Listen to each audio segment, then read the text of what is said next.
몇십 년 전에 데이터의 무게는 얼마나 나갔을까요? 최초의 개인용 컴퓨터는 얼마나 무거웠을까요? 그리고 도대체 왜 공항에서 노트북은 따로 보안 검색을 통과해야 하는 걸까요? 한번 알아보죠. 2019년에 가장 많이 쓰인 비밀번호 3가지는 123456, 123456789, QWERTY, 그리고 패스워드였어요. 창의성하고는 짐작하셨듯이 이들은 또한 가장 취약한 비밀번호예요. 세계 최초의 상업적 성공을 거둔 비디오 레코더는 1956년에 등장했어요. 크기는 피아노만 했고 5cm 너비의 테이프를 사용했는데 가격이 6천만 원 정도로 엄청났죠. 지금으로 치면 5억 7천만 원 정도예요. 최초의 컴퓨터 마우스는 나무로 만들어졌어요. 사각형 모양이었고 오른편 상단 코너에 작은 버튼이 하나 있었죠. 전문가들은 오스본 1이 최초의 휴대용 컴퓨터라고 생각해요. 이 기계는 1981년에 등장했고 약 215만 원 정도 했죠. 요즘 시세로는 약 650만 원 정도겠네요. 무게는 약 11kg 정도고 13cm 스크린을 장착하고 있었죠. 키보드는 컴퓨터 덮개에 달려 있었고요. 최초의 인터넷 페이지는 1991년 8월 6일에 활성화되었어요. 팀 버너스-리가 만들었으며 월드와이드 웹 프로젝트의 정보를 공유했죠. 그런데 이 페이지는 지금도 여전히 존재하며 기능을 다하고 있어요. 2020년 초에 전 세계의 바이트 숫자는 관찰 가능한 우주에 있는 별의 숫자보다 40배나 더 많았습니다. 적어도 100획의 정도는 되는 셈이죠. 요즘 사람들이 데이터를 너무 많이 사용해서 새로운 정보 단위가 생겼어요. 페타바이트라고 하죠. 1페타바이트는 인쇄된 책 5천억 페이지를 저장할 수 있고 혹은 13년 분량의 HDTV 영상을 저장할 수 있죠. 그리고 200페타바이트면 지금까지 인쇄된 모든 자료들을 저장할 수 있어요. 페타바이트 하니까 말인데요. 페이스북은 매일 4페타바이트나 되는 엄청난 데이터를 만들어냅니다. 그런데 페타바이트가 강아지 간식 이름으로 좋다고 생각하지 않으세요? 그냥 해본 말이에요. 어떤 나라에서는 2009년까지만 해도 전 서구가 인터넷보다 빨랐어요. 실험에서 11개월짜리 윈스턴이라는 전 서구가 80km 떨어진 곳까지 데이터 카드를 전달하는데 1시간 8분이 걸렸어요. 하지만 인터넷 데이터 전송은 2시간 6분이나 걸렸죠. 오늘날 여러분이 사용하고 있는 하드드라이브처럼 생긴 것을 장착한 최초의 컴퓨터는 1956년에 등장했어요. 이 기계는 무게가 거의 1톤이었고 50개의 거대한 전자기 디스크에 5메가바이트의 데이터를 저장할 수 있었죠. 이 컴퓨터는 한 달에 360만 원 이상을 받고 대여됐는데 이는 오늘로 치면 약 3,500만 원 정도라고 하네요. 만약 한 개의 글자가 아니라 단어 전체를 지우고 싶다면 커서를 단어의 마지막 글자 뒤에 놓고 컨트롤 키와 백스페이스 키를 누르세요. 내기라면 커맨드 키와 백스페이스 키를 누르면 돼요. 인간과 로봇을 구분해주는 컴퓨터 프로그램인 캡차는 실제로는 긴 말의 약어예요. 컴퓨터와 사람을 구별해내기 위한 자동 테스트의 줄임말이에요. 길죠? 이모티콘을 사랑하는 분들에게는 희소식입니다. 언제든지 이모티콘 패널을 컴퓨터 화면 한가운데에 나타나게 만들 수 있어요. 윈도우에서는 윈도우 키 더하기 마침표를, 맥에서는 커맨드 키 더하기 컨트롤 키 더하기 스페이스바를 누르기만 하면 됩니다. 닌텐도에서 만든 손에 들고 하는 콘솔 게임인 게임보이는 1993년에 우주로 갔어요. 한 우주비행사가 미르 우주정거장에 가져갔죠. 콘솔 게임기는 거기서 196일을 보냈어요. 이 게임기는 지구를 3,000번 넘게 돌았고 나중에 150만 원 정도에 팔렸어요.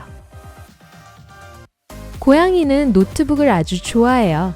한 가지 이유는 작동하고 있는 기계는 보통 따뜻한데 고양이는 따뜻한 곳을 좋아하기 때문이죠. 게다가 모든 고양이들은 곧 키보드 위에 누워버리는 게 자신들이 좋아하는 인간의 주의를 끄는데 가장 확실한 방법이라는 것을 발견하기 때문이죠. 그렇고 말고요. 평균적으로 사람들은 핸드폰을 12분마다 한 번씩 확인합니다. 구글은 하루에 35억 개의 검색을 처리합니다. 1년이면 1조 2천억 개나 되는 놀라운 숫자로 불어나죠.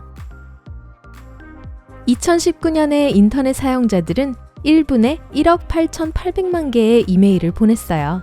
그건 2018년에 비해 700만 개나 더 많은 숫자죠. 매번 보안 검색대에서 기내용 가방에서 노트북을 꺼내는 것이 매우 성가실지 모릅니다. 하지만 공항 직원들은 노트북에 아무것도 숨겨진 게 없는지 확실히 하기 위해 노트북을 잘 살펴봐야 할 필요가 있어요.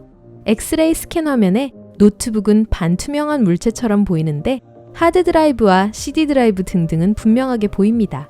하지만 검사관들은 어떤 부분, 예를 들어 밀도가 높고 큰 배터리 같은 것의 뒤에 무엇이 있는지는 보지 못합니다. 요즘 사람들은 잠자는 시간보다 더 많은 시간을 전자기기를 사용하는 데 씁니다. 슈퍼마켓에서 최초로 스캔된 물건은 포장된 과일맛 껌이었습니다. 1974년의 일이죠. 유튜브 비디오를 일시정지시키려면 키보드의 글자 K를 누르면 됩니다. 음소거를 하려면 M을, 10초씩 앞이나 뒤로 감기나 앞으로 가기 하려면 각각 J와 L을 누르면 되고요. 10초씩 앞이나 뒤로 감기나 앞으로 가기 하려면 저기요, 자꾸 L키 누르지 마세요. 네? 신용카드 칩은 1986년부터 사용되었어요. 이 기술은 처음에는 프랑스에서 그리고는 독일에서 사용됐어요. 쿼티 키보드는 타이피스트의 속도를 늦추기 위해서 개발됐어요. 그 당시 타자기는 사람이 너무 빨리 타자를 치면 키가 엉키곤 했죠. 그래서 가장 많이 사용되는 글자들을 띄워놓게 된 것이에요. 전문가들의 예측에 따르면 2030년까지 6세 이상, 전 세계 인구의 90%가 온라인상에 있을 거라고 합니다. 1993년에 노트북과 흑백 잉크젯 프린터를 결합한 장치가 있었어요. 최초의 소위 스마트폰의 이름은 사이먼이었어요. 이 기기에는 터치스크린 키보드, 몇 가지 게임, 달력, 세계시계, 주소록, 그리고 계산기 앱이 있었어요. 팩스와 이메일을 보내는데 사용될 수 있었죠. 가격은 120만 원이 넘었는데 요즘으로 치면 거의 240만 원 정도의 가치죠. 자석이 노트북의 중요한 데이터를 지우거나 하드드라이브를 통째로 날려버린다거나 할 수 없어요. 엄청나게 강력한 자석이 아니라면요. 일반 냉장고 자석이요? 어림없어요. 게다가 노트북의 하드드라이브와 스피커 안에 자체적으로 몇 가지 자석이 들어있어요. 2013년 전문가들은 전 세계 디지털 데이터의 90%가 근 2년 동안 만들어진 거라고 계산했습니다. 2018년에는 벌써 매일 250경 바이트의 데이터를 만들어냈다고 합니다. 더 얇은 선으로 된 글자체를 사용하는 것이 프린터의 잉크를 절약하는 데 도움이 될 겁니다. 하지만 일반적인 사용자라면 그렇게 큰 차이가 없을 거예요. 약 10% 정도 절약해 줄 뿐이죠. 5G 기술은 정보 전달 속도를 10에서 100배까지 더 빠르게 합니다.